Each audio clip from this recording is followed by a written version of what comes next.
ഒന്നല്ല, രണ്ടല്ല, മൂന്നല്ല, നാലല്ല, 5 വിമാനത്താവളങ്ങൾ ഉത്തർപ്രദേശിൽ പൂട്ടിപ്പോയി. അതെ, പടക്കക്കട ഗുദാഹവ എന്ന് പറഞ്ഞ പോലെ എയർപോർട്ട് പൂട്ടിപ്പോയി. ഇത് തന്നെ എവിടെയാണ്? നമ്മുടെ യോഗിജിയുടെ, മോദിജിയുടെ സ്വന്തം സ്ഥലമായിട്ടുള്ള ഉത്തർപ്രദേശിൽ. നമുക്ക് ഒരു കഥ പറയാം. അതായത് 2024 മാർച്ച് മാസം 10-ാം തീയതിയാണ് ഈ കഥ നടക്കുന്നത്. ഇലക്ഷനാണ്, ലോക്സഭ ഇലക്ഷൻ വരാൻ പോവാണ്. നമ്മൾ ഓൾറെഡി അയോധ്യയിൽ ഒരു പള്ളി പൊളിച്ച് അമ്പലമൊക്കെ നമ്മൾ ഉണ്ടാക്കി വെച്ചിട്ടുണ്ട്. കൂട്ടത്തിൽ ഈ വികസനം അങ്ങ് കോരിച്ചെരിഞ്ഞ് നമ്മൾ ഇട്ടുകൊണ്ടിരിക്കുക. എവിടെ പോയാലും വികസനം, മോദിജി എവിടെ പോയാലും വികസനം, യോഗി എവിടെ പോയാലും വികസനം. അങ്ങനെ നമ്മൾ വികസനത്തിൻ്റെ ഭാഗമായിട്ട് ഉത്തർപ്രദേശിൽ ഒരൊറ്റ ദിവസം 12 വിമാനത്താവളങ്ങൾ തുറന്നു. 12 വിമാനത്താവളങ്ങൾ ഒരൊറ്റയടി അങ്ങ് തുറന്നിക്കുക. ആ 12 വിമാനത്താവളങ്ങൾ 5 വിമാനത്താവളങ്ങളുടെ അത് ഉത്തർപ്രദേശിലാണ്. വല്ലാത്തൊരു വികസനമായിപ്പോയി അല്ലേ. അങ്ങനെ 2024 മാർച്ച് 10-ാം തീയതി PM Narendra Modi inaugurated 12 airport across India. 12 airport. അതിൽ 5 എയർപോർട്ട് എവിടെയാണ്? ഉത്തർപ്രദേശിൽ. അത് ഏതൊക്കെയായിരുന്നു? ചിത്രകൂട്ട്, അസീംഗർ, ശ്രവാസ്തി, മുറാദാബാദ് ആൻഡ് അലിഗർ. ഈ 5 എയർപോർട്ടിൻ്റെ അവസ്ഥ എന്താ അറിയോ? പൊട്ടിപ്പോയി. 5ഉം പൊട്ടിപ്പോയി. വികസനം മൂത്ത് പൊളിഞ്ഞതായിരുന്നു സംഭവം. പക്ഷെ എല്ലാം പൂട്ടിപ്പോയി. പൂട്ടാനുള്ള കാരണങ്ങൾ എന്താണെന്ന് നിങ്ങൾക്കറിയോ? ആളില്ല. എടോ, ഈ ചെറിയ എന്താ പറയുക, ഡൊമസ്റ്റിക് എയർപോർട്ടുകളാണ്. ഈ ഡൊമസ്റ്റിക് എയർപോർട്ടുകൾ കണ്ണടച്ച് ഈ പാവപ്പെട്ട പട്ടിണി പാവങ്ങൾക്ക് അവന്മാർ തൂറാൻ കക്കൂസ് ഇല്ലാത്ത സ്ഥലത്ത് എയർപോർട്ട് കൊണ്ടുണ്ടാക്കും. എന്നിട്ട് ഞങ്ങൾ വികസനം കൊണ്ടുവന്ന എയർപോർട്ട് ഉണ്ട് നിങ്ങളുടെ അടുത്ത് എന്നും പറഞ്ഞിട്ട് ആ പാവങ്ങളെ പിഴിഞ്ഞ് വോട്ട് കണ്ടിട്ടെടുക്കും. അവസാനം വോട്ട് കിട്ടി ഭരണത്ത് കയറി കുറേ ഫണ്ടും പൈസയൊക്കെ ഉണ്ടാക്കി കഴിഞ്ഞാൽ എയർപോർട്ട്, അതായത് ആളില്ലാത്ത എയർപോർട്ട്, വിമാനങ്ങൾ, ഈ പറഞ്ഞ 2-3 എയർപോർട്ടിൽ വിമാനങ്ങൾ പോലും ഇറങ്ങിയിട്ടില്ല ഇതുവരെ. അതാണ് ഏറ്റവും വലിയ കോമഡി. ഈ വിമാനങ്ങൾ പോലും ഇറങ്ങാത്ത എയർപോർട്ടിൽ നമ്മളതങ്ങ് പൂട്ടിയിടും. ആ വകയിൽ ഒരു 500 കോടി ഇങ്ങോട്ട് തിരിച്ചിടും. ഇപ്പുറത്തെ എയർപോർട്ട് പൂട്ടി ഒരു 200 കോടി അങ്ങോട്ട് തിരിച്ചിടും. ഇങ്ങനെ എത്ര കോടികളാണ് ഈ പട്ടിണി പാവങ്ങളെ പിഴിഞ്ഞ് ഞാനും നീ വീഡിയോ കാണുന്ന ഈ അടക്കം നമ്മളൊക്കെ പിഴിഞ്ഞ് രാജ്യത്തെ എയർപോർട്ട് എന്നും പറഞ്ഞിട്ട് അല്ലെങ്കിൽ വേറെ പല കുണ്ടാവണ്ടി എന്നും പറഞ്ഞ് ഉണ്ടാക്കിയിട്ട് ഈ പറഞ്ഞ ആൾക്കാരുടെ പോക്കറ്റ് വീർപ്പിക്കുന്നത് നിങ്ങൾക്കറിയോ? നമ്മുടെ രാജ്യത്തിൻ്റെ GDP തേങ്ങ മാങ്ങാന്നും പറഞ്ഞ് പൊക്കുന്നുണ്ടല്ലോ. ഇതൊക്കെ എല്ലാം കൂടെ ഏത് ഡാഷുകളുടെ വയറ്റിലോട്ടാണ് അല്ലെങ്കിൽ പോക്കറ്റിലോട്ടാണെന്ന് പോകണത് നിങ്ങൾ അറിയുന്നുണ്ടോ? ഏതായാലും നമ്മൾ ഉത്തർപ്രദേശിലോട്ട് തിരിച്ചു വരാം. അപ്പം ഉത്തർപ്രദേശിലെ എയർപോർട്ടുകളുടെ കണക്ക് പറയുകയാണെങ്കിൽ മൊത്തം 2 വർഷത്തിനിടയ്ക്ക് ഉത്തർപ്രദേശിൽ 7 എയർപോർട്ടാണ് പൂട്ടിപ്പോയത്. അതിൽ 5 എയർപോർട്ട് ഇക്കഴിഞ്ഞ നമ്മുടെ ഈ കൊല്ലങ്ങളിൽ, ഈ 2025 ഇപ്പം ഒക്ടോബർ ആയില്ലേ, ഒക്ടോബർ വരെ കഴിഞ്ഞ ഒരു കൊല്ലത്തിൻ്റെ ഇടയ്ക്ക് 5 എയർപോർട്ടുകളാണ് പൂട്ടിപ്പോയത്. കാരണം ആളുകളില്ല.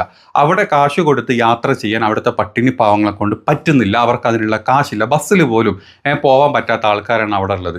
അതല്ലെങ്കിൽ ഒരു ദിവസത്തെ കൂലി വെറും 30-40 രൂപയിൽ വരെ, അല്ലെങ്കിൽ മാക്സിമം പോയി 200 രൂപ വരെ കൂലി മാത്രം കിട്ടുന്ന ഈ പട്ടിണി പാവങ്ങൾക്ക് കാണിച്ചിട്ട് അവരുടെ കണ്ണ് മഞ്ഞളിപ്പിക്കാൻ വേണ്ടിയിട്ട് എയർപോർട്ട് ഉണ്ടാക്കിയിട്ട് കഴിഞ്ഞാൽ ആരെങ്കിലും അതിൽ യാത്ര ചെയ്യും? നിങ്ങൾക്കറിയോ, അയോധ്യ എയർപോർട്ട് ഉണ്ടാക്കി. അയോധ്യ എയർപോർട്ടിൽ പോണത് ആരാന്നറിയോ? അങ്ങോട്ട് പോകുന്ന കുറച്ച് ഭക്തർ മാത്രം. അതും സ്റ്റാർട്ടിങ്ങിലേ ഉണ്ടായിരുന്നു. അതുപോലും ഇപ്പോൾ കുറവാണ്. പല ഫ്ലൈറ്റുകളും ക്യാൻസൽ ചെയ്തുകൊണ്ടിരിക്കുക. ആളില്ല. അപ്പോൾ നമ്മൾ വിചാരിക്കും എന്തിനാണ് ഇത്രയും ഉണ്ടാക്കുന്നതില്ലേ? ഒരു എയർപോർട്ട് ഉണ്ടാക്കുന്നതുകൊണ്ട് എത്ര മുതലാളിമാരെ പൈസ കീശ, അല്ലെങ്കിൽ ഇതിൻ്റെ അധികൃതർ, മറ്റേ അനധികൃതമായിട്ടുള്ള അധികൃതർ ഇതിൻ്റെ ഇടയിൽ എത്രത്തോളം ഉണ്ടാവും? ഇവന്മാരുടെ ഒക്കെ പോക്കറ്റ് വീർപ്പിക്കാൻ വേണ്ടിയിട്ടാണ് സർക്കാർ ഇമാതിരി ഉളുപ്പില്ലാത്ത പരിപാടികൾ ചെയ്തുകൊണ്ടിരിക്കുന്നത്. ഇനി നമ്മൾ അവിടുത്തെ എയർപോർട്ടിൻ്റെ മറ്റ് ഡീറ്റെയിൽസുകൾ എടുക്കുകയാണെങ്കിൽ, അസീംഗർ എയർപോർട്ട് ഉണ്ട് അല്ലേ.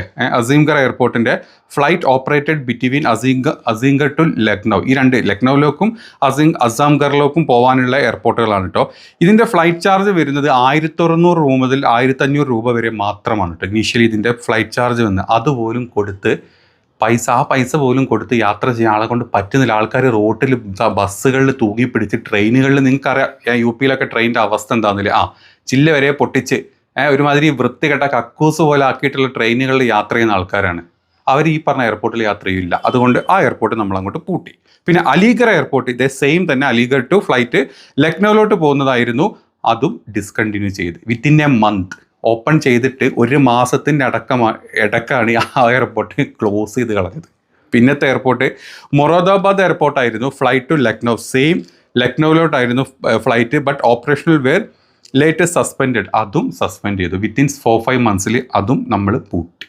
പിന്നെ ഷർവാസ്തി എയർപോർട്ടായിരുന്നു. ഈ ഷർവാസ്തി എയർപോർട്ടിൻ്റെ അവസ്ഥ ഇത് തന്നെ ആയിരുന്നു.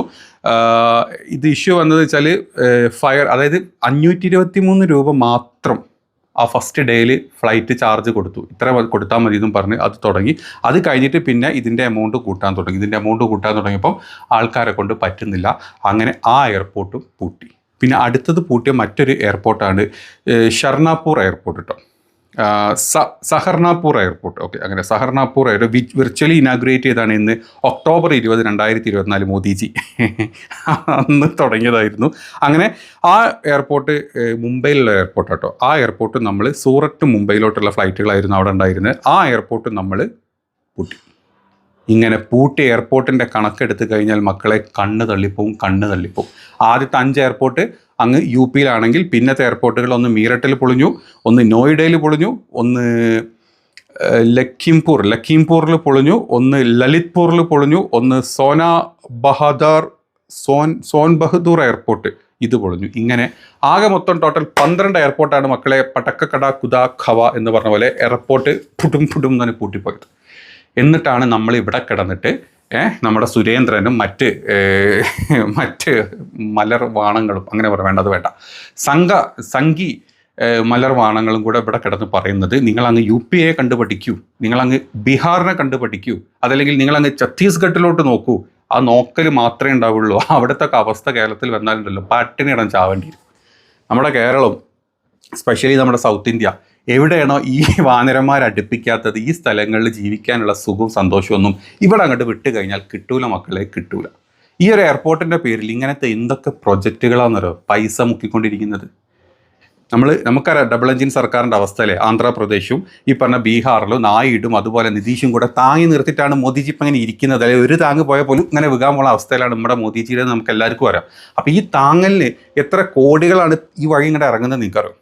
ബീഹാറിൽ ഓരോ പ്രൊജക്റ്റുകൾ പ്രഖ്യാപിക്കുക നിങ്ങൾ കണ്ടിട്ട് 26,000 കോടി, 30,000 കോടി, 40,000 കോടി. അതുപോലെ ആന്ധ്രയിലോട്ട് വരുമ്പോഴും 50,000 കോടി, 60,000 കോടി, 70,000 കോടി. ഇതൊക്കെ നമ്മുടെ കേന്ദ്ര ഫണ്ടുകളിൽ നിന്ന് ഇവന്മാർക്ക് തിന്നാനിട്ട് കൊടുക്കുക. എന്നിട്ട് അവിടെ വല്ലതും നടക്കുന്നുണ്ടോ? ബീഹാറിൽ ദിവസം ഓരോ പാലം വിളിച്ചാൽ പൊളിയുന്നത്. ഇമാതിരി സ്ഥലങ്ങളിലോട്ട് ഫണ്ട് ഇട്ട് കൊടുത്തിട്ട് എയർപോർട്ട്, റോഡ്, പാലം എന്നും പറഞ്ഞിട്ട് 100 കോടി ചിലവാക്കുന്നിടത്ത് 10 കോടി ചിലവാക്കി ബാക്കി 90 കോടി ഈ ഡാഷുകളുടെ ഒക്കെ അണ്ണാക്കിലോട്ട് തള്ളി വരുന്ന അവസ്ഥ നമ്മുടെ നാട്. ഇതാണ് ഇന്ത്യ, വികസിത ഇന്ത്യ അല്ലേ? വികസിത ഇന്ത്യ എങ്ങനെ വികസിച്ചുകൊണ്ടിരിക്കുക? ഇന്ത്യയിലെ പട്ടിണിപ്പാവങ്ങൾ നീർത്ത് വയറൊട്ടിപ്പൊന്നും ഇല്ലാണ്ടായി. വികസിക്കുന്നത് ഈ പറഞ്ഞ മുതലാളിമാരും ഈ കുറഞ്ഞ രാഷ്ട്രീയക്കാരും. അതല്ലാണ്ട് ഒരു ഡാഷുകൾ ഇവിടെ ഒന്നും വികസിക്കുന്നില്ല. ഈ വാർത്ത എത്ര ചാനലുകൾ വന്നു? നിങ്ങൾ ആരെങ്കിലും കണ്ടോ? നിങ്ങൾ എവിടെയെങ്കിലും കണ്ടോ? ഇവിടെ മോദിജിയുടെ കൊലകുത്തിയ വർത്താനം പറയാൻ ഇവിടെ കുറേ വാണ ചാനലുകളും അല്ലെങ്കിൽ യൂട്യൂബ് ചാനലുകളൊക്കെ ഉണ്ട്. എവിടെയെങ്കിലും നിങ്ങൾ കണ്ടോ ഇതേ അവസ്ഥയെ? 5ഉം 10ഉം എയർപോർട്ടൊക്കെ ഒരു സ്ഥലത്ത് ഒരു കൊല്ലം കൊണ്ടങ്ങ് പൂട്ടുക.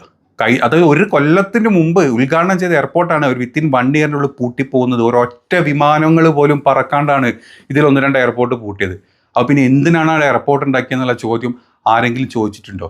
ഇല്ല, പേടിയാണ്. ചോദിച്ചു കഴിഞ്ഞാൽ അവൻ്റെ വീട് നാളെ ബുൾഡോസർ കൊണ്ടുവന്നിട്ട് നമ്മുടെ ബുൾഡോസർ രാജ എന്ന് പറയുന്ന ഊള എന്ന് തന്നെ പറയണം, ആ വക ഊള, ഈ വക വർഗീയത പരത്തുന്ന ആ വക ഊള അവിടെ വന്നിട്ട് പൊളിച്ച് കളയും. ബുൾഡോസർ വന്നിട്ട് അവനെ പൊളിച്ച് കളയും, അവനെ അടിച്ച് കളയും. എന്നിട്ട് പേരിന് 4 പള്ളി കൊണ്ട് പൊളിക്കും.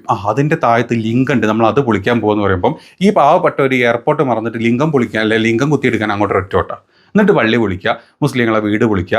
അതിൻ്റെ ഇടയ്ക്ക് കൂടെ ഏതെങ്കിലും ഒരുത്തൻ, യു പിയിലാണ് ഏറ്റവും കൂടുതൽ നമ്മുടെ പശുമ്പൻ അല്ലെങ്കിൽ ബീഫ് കയറ്റ് അയക്കുന്നത് നമുക്ക് എല്ലാവരും അറിയാം. അതിലേതെങ്കിലും ഒരുത്തൻ ബീഫ് കൊണ്ടുവന്ന വണ്ടി കണ്ടു കഴിഞ്ഞാൽ ഈ പറഞ്ഞ സംഘപരിവാണങ്ങൾ എല്ലാവരും കൂടെ അതിൻ്റെ മുകളിൽ ചാടും, അവൻ ഇടിക്കും, പിടിക്കും, കൊല്ലും. അതാണ് അങ്ങനെ കേട്ട് ഈ പാവപ്പെട്ട കുറേ കോമാളികൾ അതിൻ്റെ പിന്നാലെ അങ്ങോട്ട് വിട്ടിട്ട് ഇവിടെ ഇവന്മാർ എയർപോർട്ട് കട്ടിട്ടും പാലം കട്ടിട്ടും അത് കട്ടിട്ടും ഈ പ്രൊജക്റ്റ് കട്ടിട്ടും മറ്റത് കട്ടിട്ടും ഇവന്മാർ ഇവിടെ ഇരുന്നിട്ട് മുക്കിത്തൂറും. ആ തീട്ടം ഈ പാവപ്പെട്ട പുറത്തുള്ള പട്ടിണി പാവങ്ങൾക്ക് ഇട്ടുകൊടുക്കും. അതുകൊണ്ടാണ് ഈ വക സാധനങ്ങളെ നാട്ടിലോട്ട് അടുപ്പിക്കരുത്, അല്ലെങ്കിൽ നമ്മുടെ നാട് ഇവന്മാർക്ക് കിട്ടിക്കഴിഞ്ഞാൽ മുഞ്ചി തെറ്റും എന്ന് പറയാൻ കാരണം. ഒരേ ഒരു സ്ഥലമേ കൊടുത്തിട്ടുള്ളൂ, ഒരേ സ്ഥലത്ത് മാത്രമേ ചാണം ചവിട്ടിപ്പോയിട്ടുള്ളൂ, അത് തൃശ്ശൂരായിരുന്നു. പാവങ്ങൾ വിചാരിച്ചു. നമ്മുടെ ഇമ്രാൻ എന്ന് പറഞ്ഞു, അതായത് ഇപ്പം നമ്മൾ എവിടെ നിന്നാണ് മെട്രോ അങ്ങ് എറണാകുളത്ത് നിന്ന് നമ്മളിങ്ങനെ ചാലക്കുടി വഴി നമ്മളിങ്ങനെ തിരിച്ച് ഗുരുവായൂർ കയറ്റി അവസാനം തൃശ്ശൂർ ശക്തൻ മൈതാനല്ലേ, ശക്തൻ സ്റ്റാൻഡിൽ നടുവിൽ വന്ന് നമ്മളെ ഇറക്കുമെന്ന് പറഞ്ഞിരുന്നത്. അല്ല, അതൊക്കെ കേട്ടിട്ട് ഈ പാവങ്ങൾ കണ്ണടച്ചങ്ങ് വിശ്വസിച്ച് വോട്ട് ചെയ്തു.